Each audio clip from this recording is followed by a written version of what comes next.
Por que dormir é fundamental? Essa é a aula mais importante para a gente começar os estudos do sono. O meu nome é Amanda Costa, eu sou otorrinolaringologista, eu sou mestre em saúde da criança e adolescente pela URGS, sou fellowship em rinologia e base de crânio pelo Hospital de Clínicas de Porto Alegre e sou pós-graduanda em medicina do sono pelo Instituto do Sono Adulto e Infantil. Sou CEL da Vital Sono, sou fundadora do @Trio do Sono e sou mãe da Laura. Nós vamos falar hoje nesta aula sobre sono, ontogenia e padrões de sono, o impacto em nosso corpo e as evidências de tudo isso. Hoje nós vamos provar que dormir é sim essencial, é muito importante para a nossa qualidade de vida. Mas o que é sono? Falar sobre sono não é algo novo. Lá Hipócrates, 400 anos antes de Cristo, já descrevia pessoas dormindo e já se interessava pela forma com que as pessoas dormiam. Aristóteles, 350 anos antes de Cristo, foi o primeiro a falar que todas as criaturas dormem. Shakespeare, em sua obra, relatava o sono da majestade e relatava o sono de outras pessoas na corte, sempre com muitos detalhes. Mas o primeiro centro de desenvolvimento de estudos em medicina do sono foi em Stanford, em 1970, foi fundado por William Diamond. Depois disso, em 1968, quase junto com o nosso primeiro centro em Stanford, nós começamos a falar sobre sono através dos nossos manuais do sono. Esse manual do sono primeiro é de 1968. Após, a cada ano, em outubro de 2012, em julho de 2013, ele foi sendo reescrito. E é baseado nesses manuais que a gente estuda a medicina do sono. Por que que muitas vezes a gente não gosta de estudar isso? Porque medicina do sono inclui muitas especialidades e muitas áreas além da medicina. Quem que estuda a medicina do sono? O pneumologista, o cardiologista, o otorrino, o anestesista, o psiquiatra, o nutricionista, o endócrino, o geriatra, o médico do tráfego, o fonoaudiólogo, o dentista. Então são muitos especialistas estudando o mesmo assunto e a gente tem que entender um pouco sobre vários assuntos para entender medicina do sono. Então hoje eu vou convidar vocês, médicos do tráfego, a saírem um pouco da zona de conforto de vocês e irem um pouco para essa área onde a mágica acontece, que é quando a gente aprende algo um pouco fora da nossa especialidade. Então, o que é o sono? Sono é um fenômeno cíclico caracterizado por alteração reversível do nosso estado de consciência e da reatividade a estímulos ambientais. O sono, ele é essencial à vida, ele é essencial ao nosso equilíbrio psíquico e físico. Sono não é, gente, não é repouso, desligamento, um estado homogêneo e um estado passivo. Sono é um estado ativo do nosso corpo, onde ocorrem muitas reações, onde ocorrem muitos processos. O sono, ele tem algumas funções já bem conhecidas: restaurativa, de consolidação de memória, de proteção, de conservação de energia. Então, tudo isso são as funções do sono. Mas como a gente controla isso? Quem é o nosso relógio biológico que a gente escuta falar? É o núcleo supraquiasmático. Ele é o nosso principal relógio. Ele que vai controlar o nosso ritmo circadiano. É através da luz que vai através da nossa retina, através do trato retino-hipotalâmico, que a gente vai estimular ou não o sono, estimular ou não o núcleo supraquiasmático. Quando a gente tem uma diminuição da luz na nossa retina, a gente vai estimular o hipotálamo, que vai desinibir o núcleo paraventricular e vai estimular o sistema nervoso simpático, a estimular o hipotálamo e a secretar a melatonina. À noite nós produzimos mais melatonina quando estamos na escuridão e isso vai estimular o nosso sono. Mas o que é a estrutura do sono? Como a gente estuda o sono? O que acontece no nosso cérebro quando a gente dorme? Já pararam para pensar? Então o sono, ele é dividido em fases, tá? Nós temos o sono não REM, onde nós temos N1, N2 e N3. Nós temos o sono REM, movimento rápido dos olhos. E nós temos a vigília. Quando eu falo em sono não REM, eu estou falando em ondas mais lentas, em predomínio do sistema nervoso parasimpático, onde nós vamos ter uma diminuição da nossa frequência cardíaca, pressão arterial, débito cardíaco e temperatura. O nosso cérebro ele fica mais sincronizado, ele diminui a sua atividade como um todo. Nós vamos ter uma hipotonia, nós vamos ter uma liberação de hormônios e uma restituição tecidual. Tudo isso ocorre em 3 fases no sono não REM, N1, N2 e N3. Já no sono REM é uma verdadeira bagunça. É o predomínio do sistema nervoso simpático. Nós vamos ter uma alternância, diminui e aumenta a frequência cardíaca, o débito cardíaco, a pressão arterial e nós vamos ter o descontrole, a desregulação da nossa temperatura. É nessa fase em que ocorrem mais sonhos, mais um volume maior de sonhos. Nós vamos ter uma desincronização do nosso cérebro, um pedaço do cérebro vai fazer uma atividade e outro pedaço vai fazer outra atividade. Nós vamos ter a atonia muscular e o movimento rápido dos olhos. Nós temos 2 tipos de sono, o sono essencial e o sono acessório. Todos nós temos o mesmo tempo de sono essencial. Todos nós temos 4 horas de sono essencial. Dentro desse sono essencial, nós vamos ter sono não REM e sono REM. Depois disso, nós vamos ter o sono acessório e ele é variável nas pessoas. Tem pessoas que têm 2 horas de sono acessório, tem gente que tem 1, tem gente que tem 4 horas de sono acessório. Isso é variável. Isso que torna a duração do nosso sono diferente, mas todos nós temos o nosso sono essencial de 4 horas. Como a gente conhece essas fases do sono? A gente conhece olhando para essas ondas. Existem critérios que a gente define cada tipo de onda e associa a uma estrutura de sono, a uma fase do sono. Nós temos ondas típicas da vigília, que é o ritmo alfa, nós temos ondas típicas do N2, nós temos ondas típicas do N3, nós temos ondas típicas do REM.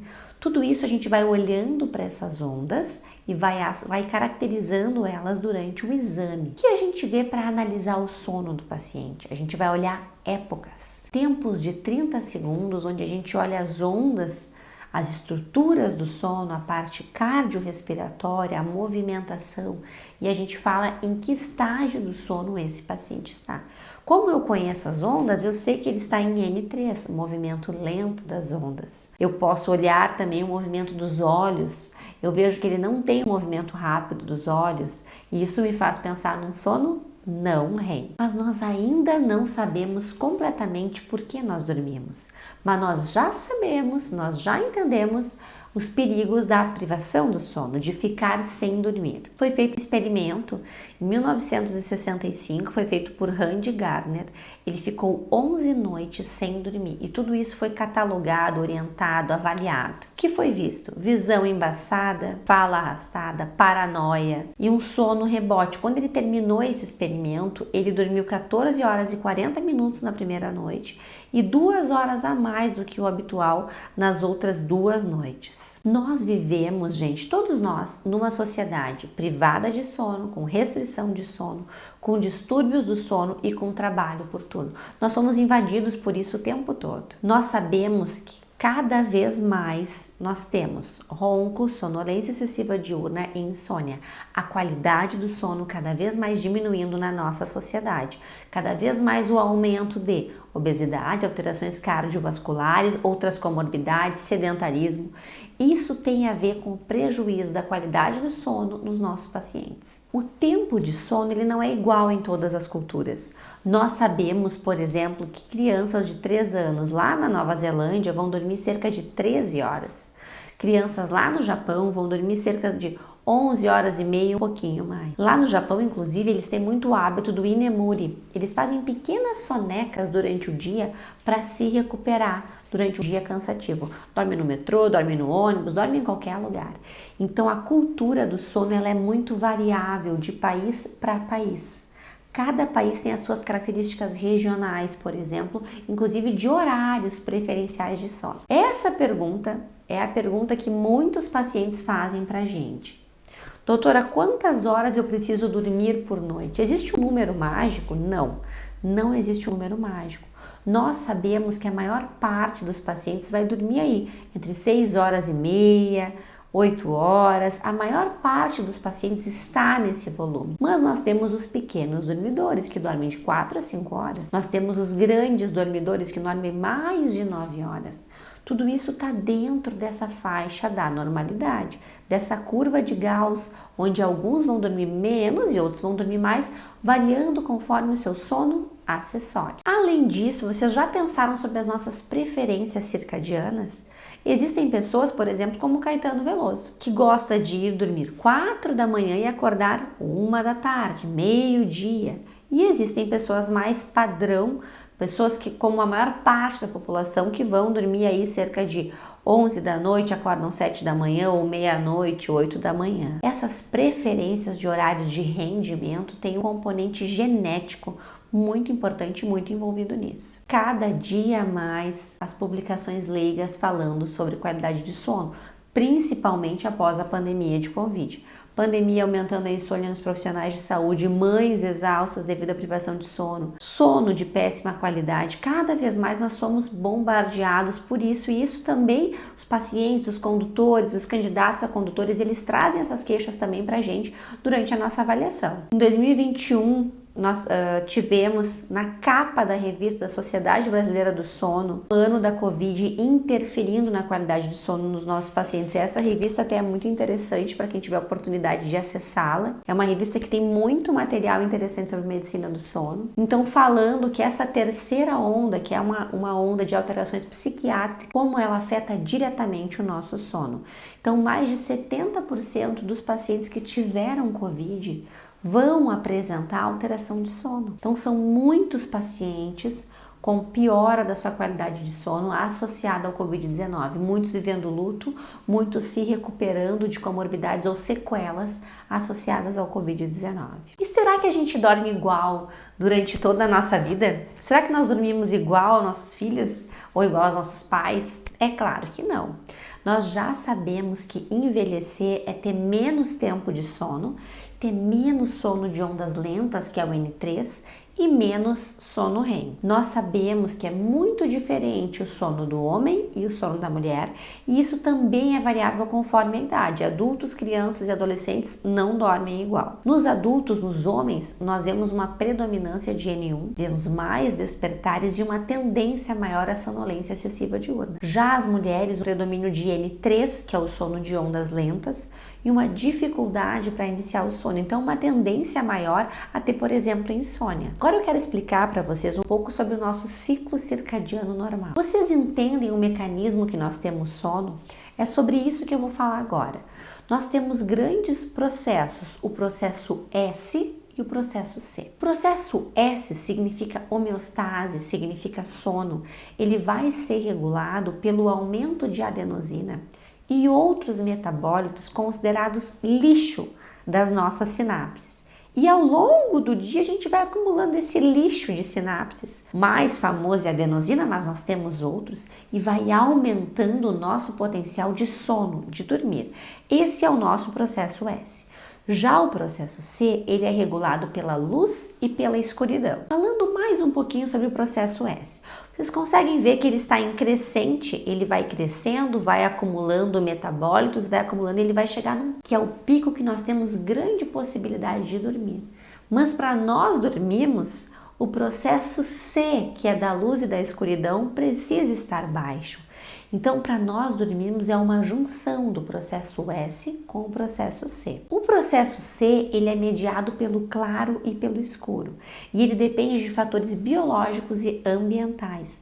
Então, o pico do processo C é o nosso pico de produtividade, é aquele meio da manhã onde a gente está produzindo muito, onde a gente está com muita energia para fazer as nossas atividades. De uma forma bem reduzida, gente, o processo S, então, é sono, é onde a gente acumula lixo, que é o resto das nossas sinapses, e a gente vai saturando o nosso cérebro desse lixo. E nós vamos ter sono. E o que a gente faz? Toma um cafezinho e inibe essa adenosina, e consegue trabalhar um pouco mais, mesmo com diminuição do alerta, a gente faz isso. E o processo C tem a ver com o claro e com o escuro. A gente consegue manipular isso fazendo uma atividade física, aumentando a nossa temperatura, por exemplo, e diminuindo um pouco o nosso sono.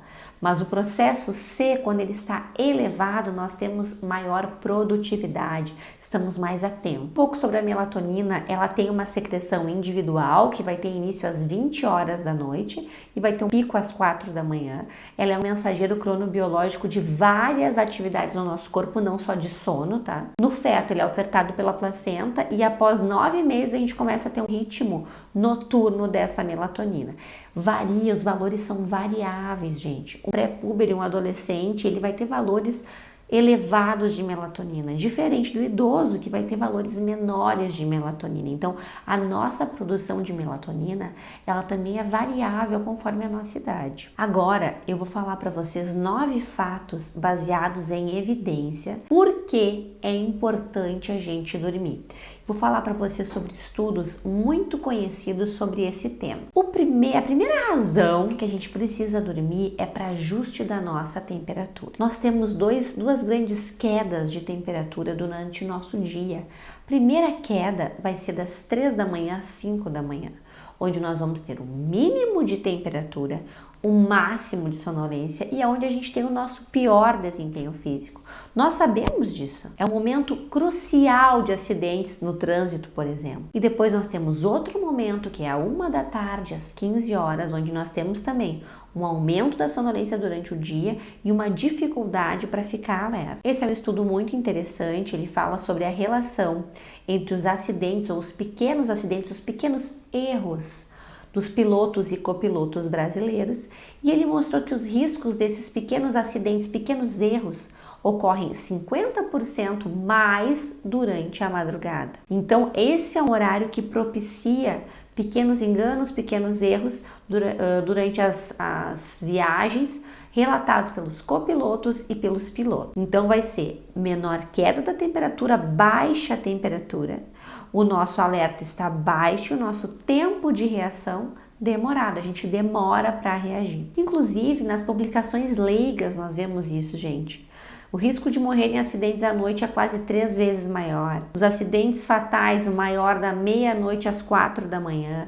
Então tudo isso, o próprio público leigo já conhece bem esse horário de maior risco durante a madrugada. Então, a primeira razão de que o sono é muito importante, é fundamental para a nossa saúde é que o sono associado à fadiga, ele afeta significativamente o nosso tempo de reação e o nosso desempenho ao volante. 1 a 2 horas ao volante associado à restrição de sono podem prejudicar o nosso desempenho ao dirigir. A segunda razão de por que o sono é fundamental, ela tem a ver com o nosso funcionamento cerebral. Isso é um estudo, uma coorte de 1966 a 2008, que reuniu 15 estudos avaliando memória funcional e sono em crianças e adolescentes. E ele observou que crianças privadas de sono tinham uma memória funcional abaixo do esperado, quando comparadas com crianças que dormiam bem, dormiam o tempo necessário. Então, sim, para termos uma memória funcional ok, precisamos ter boas noites de sono. Esse é um estudo realizado em adultos, ele é um estudo de 2012 com 24 voluntários, onde foi realizada uma privação de sono e foi visto o prejuízo de memória. Num primeiro momento foi comparado as duas populações, população controle e população privada de sono. Num segundo momento, a primeira noite que eles foram privados de sono não apresentaram diferenças, mas na segunda noite que eles foram privados de sono, comparados com o controle, tiveram um pior desempenho nas atividades. Esse número 4 é o último momento onde eles deixaram esses voluntários dormirem e eles perceberam que eles voltaram a responder corretamente esses testes de memória. Então, a segunda causa é para nossa memória, pessoal. Uma noite de sono é fundamental para nossa memória. Para nós conseguirmos armazenar novos conhecimentos, precisamos ter tido uma boa noite de sono. Inclusive as crianças. Nas crianças ainda precisamos ter as sonecas durante o dia e nos adultos o sono noturno. Agora eu quero falar a terceira razão, que é para o nosso sistema imunológico. Nós sabemos que as citocinas interferem na qualidade do sono e o sono vai interferir nas citocinas. Ou seja, interleucina 1, interleucina 6, TNF-alfa, elas têm um ritmo circadiano. Elas vão ter um pico máximo durante a noite e vão ter um nadir durante a vigília. Interleucina 1, 2, 6, 8, TNF-alfa, elas vão promover o sono não REM. Então a gente tem que saber que interleucinas e sono estão muito interligadas. Esse estudo ele é um estudo muito famoso que ele avaliou 19 voluntários saudáveis, dividiu em 2 grupos, em voluntários que ficaram privados de sono pré-vacina hepatite A e voluntários que tiveram uma boa noite de sono. Eles viram que os voluntários privados de sono tiveram uma formação de anticorpos diminuída em 97%. Vocês podem pensar que foi apenas na primeira noite, que depois eles se equipararam. Não, durante 28 dias foram monitorizados esses voluntários e eles não chegaram ao nível de anticorpos produzidos por pacientes que dormiram bem uma noite antes da vacina. Então a gente fala tanto em imunidade, principalmente nessas épocas difíceis que a gente tem vivido, e nós temos que alertar a população. Antes de tomar vacina, precisamos ter tido uma boa noite de sono, por essa interação interleucina-sono, sistema imune-sono. Esse é um estudo sobre avaliação de câncer de mama em trabalhadoras por turno. Ele é um estudo grande, um estudo que é um braço do estudo Wolf. Ele foi feito em 2013 com mais de 4.000 voluntárias, foi observado mais de 4.000 mulheres, dessas 94 desenvolveram câncer de mama e foi visto que trabalhadoras noturnas tiveram 2 vezes mais chances de câncer de mama. Então essa é uma outra preocupação em trabalhadores por turno, em pessoas que exercem a sua atividade durante a noite, o risco aumentado para alguns tipos de câncer. Então esse não é um estudo novo, é um estudo de 2013, mas ele sedimentou o risco de câncer de mama nessas mulheres. Então a terceira razão de que dormir é fundamental é para a produção de interleucinas e anticorpos. Isso vai se relacionar com o padrão de sono. Nós sabemos isso. Quando nós passamos um final de semana fora de casa, dormindo mal, como nós estamos na volta? Nós estamos com o nosso sistema imune diminuído. Aqui coloquei até uma foto do intermédio, dos jovens, né, que vão para o intermédio e voltam doentes ou voltam cansados, ou jovens que fazem algum tipo de privação de sono quando saem durante o final de semana. Tudo isso tem um impacto negativo na qualidade do sono e também no sistema imune. Então eu já falei 3 razões para vocês: temperatura, memória funcional e o sistema imunológico. Falando um pouco sobre o sistema cardiorrespiratório, muito importante quando a gente fala em sono. Vamos lá. Quando a gente dorme, o que acontece com o nosso tônus muscular? Ele diminui. E a nossa via aérea, ela é estreitada. Em alguns pacientes, isso ocorre mais. Esse estreitamento ele é maior. Em quem, Amanda? Obesos, alterações da via aérea, alterações crâniofaciais, eles vão ter um estreitamento maior da via aérea.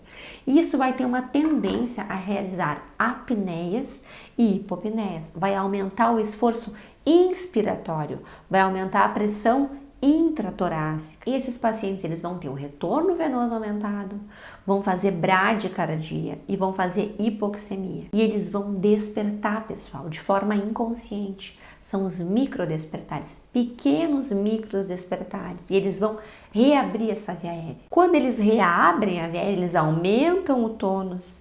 Eles fazem um tônus mais simpático, vão fazer uma ativação simpática, uma vasoconstrição e esse movimento. Vão hiperventilar para sair desse momento de apneia e vão ter uma perturbação na sua qualidade de sono. Vão desorganizar o seu sono e vão ter como consequência mais sono durante o dia, hipersonia. E essa hipersonia vai ter consequências cardiovasculares, metabólicas e neuropsiquiátricas. A gente fala muito hoje em dia em estresse oxidativo, aumento de via inflamatória e ativação simpática.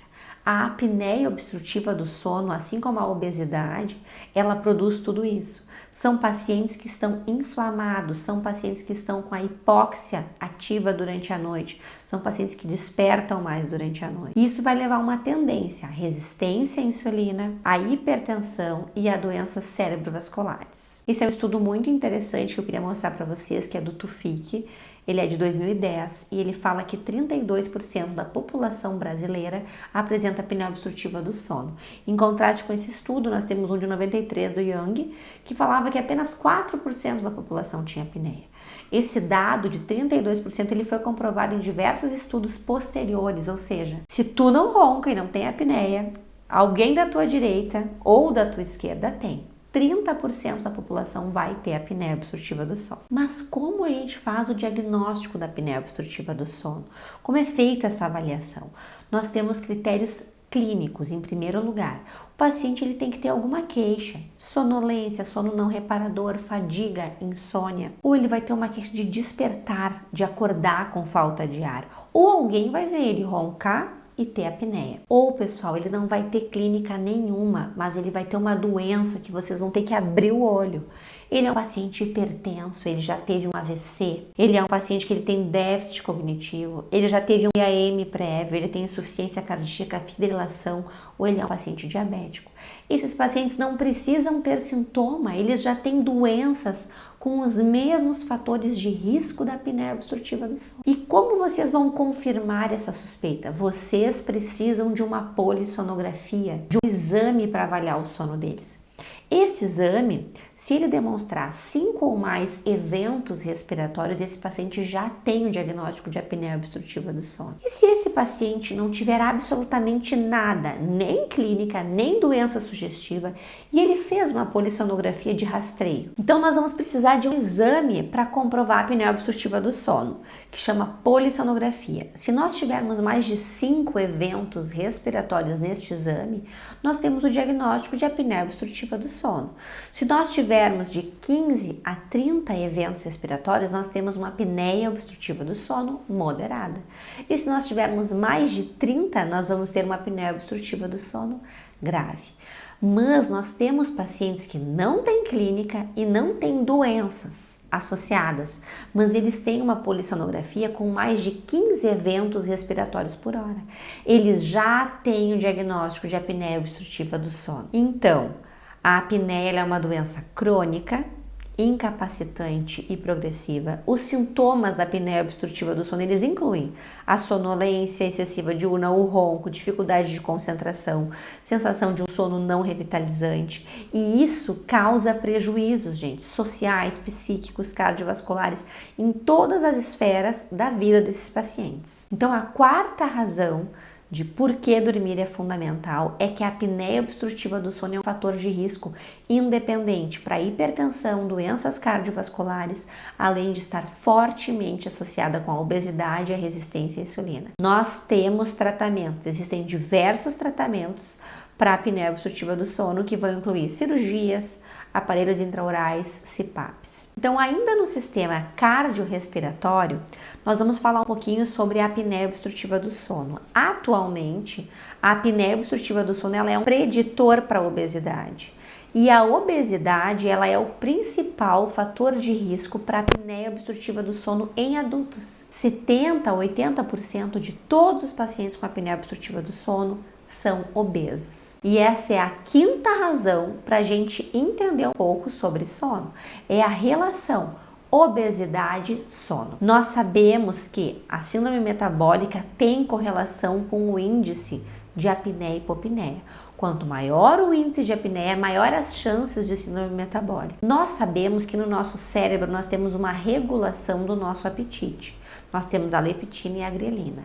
A leptina, ela aumenta o nosso gasto energético, diminui o nosso apetite, diminui a secreção de GH. A grelina é ao contrário, aumenta o apetite, aumenta a secreção de GH e diminui o nosso gasto energético. A leptina, ela vai diminuir no sono não REM e vai aumentar. A leptina, ela vai diminuir no sono REM e ela vai aumentar no sono não REM. Níveis aumentados durante o sono, nós temos leptina. Então a leptina, ela é boa, gente, ela reduz o nosso apetite.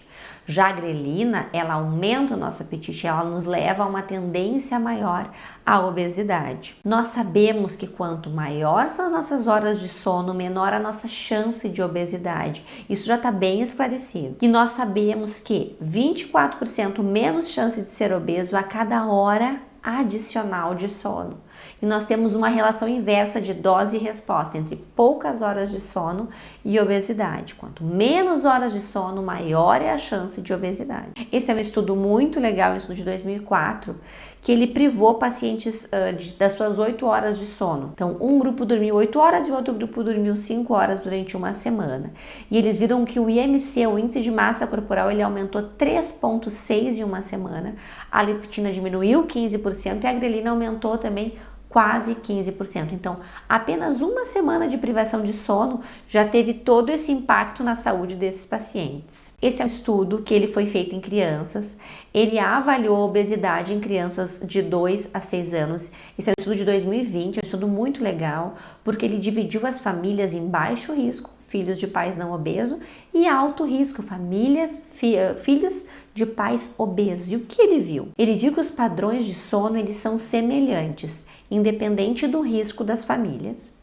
Ele viu que dormir após as 21 horas, as crianças, está associado à obesidade entre 2 e 6 anos, independente da duração de sono. No grupo das crianças de alto risco de obesidade, dormir tarde ainda foi o maior risco, indicando uma combinação perigosa, pessoal, entre alto risco de obesidade, filhos de pais obesos, e dormir tarde. O sono curto ele não foi associado com maior risco de obesidade. Então, a quinta razão para a gente entender sono, para a gente saber que sono é fundamental, é entender um pouco sobre a prevalência de obesidade, que ela é inversamente proporcional às horas de sono. A sexta razão tem a ver com o nosso hormônio do crescimento.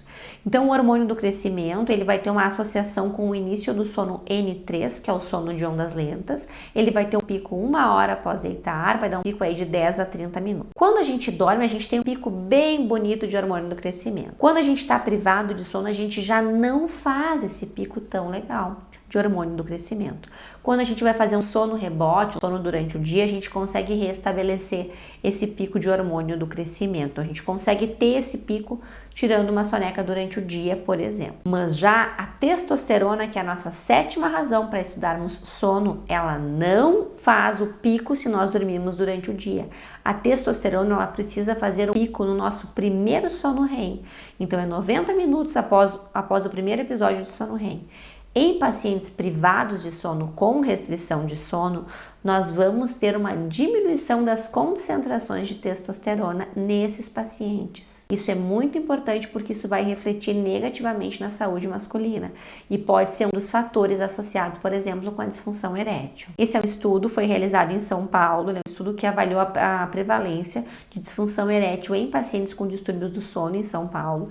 Ele viu uma média global de 17%, mas ele viu que pacientes acima de 60 anos têm uma prevalência de 63%.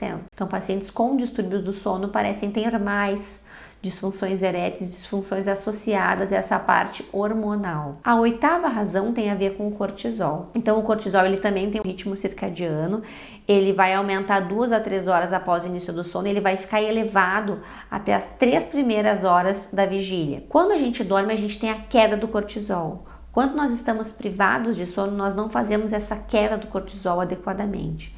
E mesmo quando nós dormimos durante o dia, fazemos sono rebote, nós não conseguimos ter uma queda tão expressiva do cortisol. Nós vamos nos manter com o cortisol um pouco elevado. Então, os pacientes com privação de sono, eles mantêm o cortisol um pouco elevado durante o dia, o que pode refletir a longo prazo em risco de eventos cardiovasculares, risco de aumento de inflamação, sim. A nona razão para a gente estudar sono é sobre o sono e envelhecimento. Nossa população está envelhecendo, então. Nessa população de idosos, nós temos mais privação de sono. Nós temos mais eventos associados à hipóxia e mais fragmentação do sono. Envelhecer é, sim, aumentar N1, aumentar N2 e reduzir N3 e sono REM. Nós reduzimos o tempo de sono com o nosso envelhecimento. Aumentam os distúrbios do sono. E não só distúrbios do sono, mas também distúrbios primários que se associam à pior qualidade do sono. Doenças renais, por exemplo, a própria obesidade, doenças que causam dor nos pacientes e que atrapalham a continuidade do sono. Então, envelhecer é precisar cuidar melhor do seu sono, sim. Falando ainda sobre envelhecimento e sono, nós sabemos que a arquitetura do sono ela muda. Já expliquei para vocês que nós vamos ter menos N3 e menos REM. Nem sempre é um distúrbio do sono primário, às vezes está associado com as comorbidades desse idoso. Os distúrbios do sono vão associar mais mortalidade a essa população.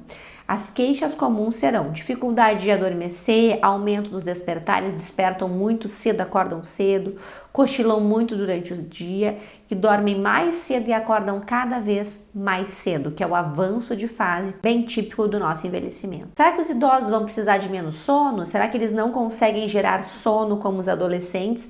A gente ainda não tem todas essas respostas, mas nós sabemos que essa população sofre um grande impacto e uma grande mudança na sua qualidade de sono. Agora eu vou revisar os principais pontos que nós falamos nessa aula. Por que dormir é fundamental? Em primeiro lugar, o mínimo de temperatura corporal se associa ao máximo de sonolência. Segunda razão, a memória funcional ela é dependente da qualidade do sono noturno nos adultos e também das sonecas nas crianças.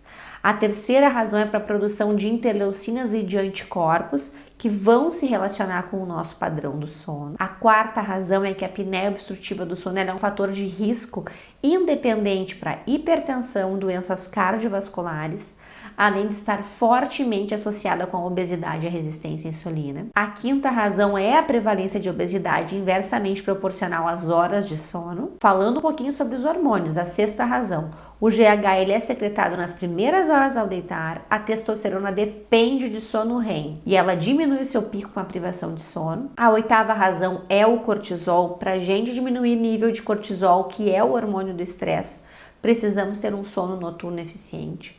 E a nona razão é o envelhecimento. Envelhecer é mudar o perfil do sono. Com certeza, a gente precisa conhecer isso também. Existem muitas campanhas associadas ao sono, muitas campanhas que orientam a população sobre a importância de dormir bem e os perigos da privação do sono e dos distúrbios do sono. Obrigada, pessoal. Essa foi a nossa primeira aula.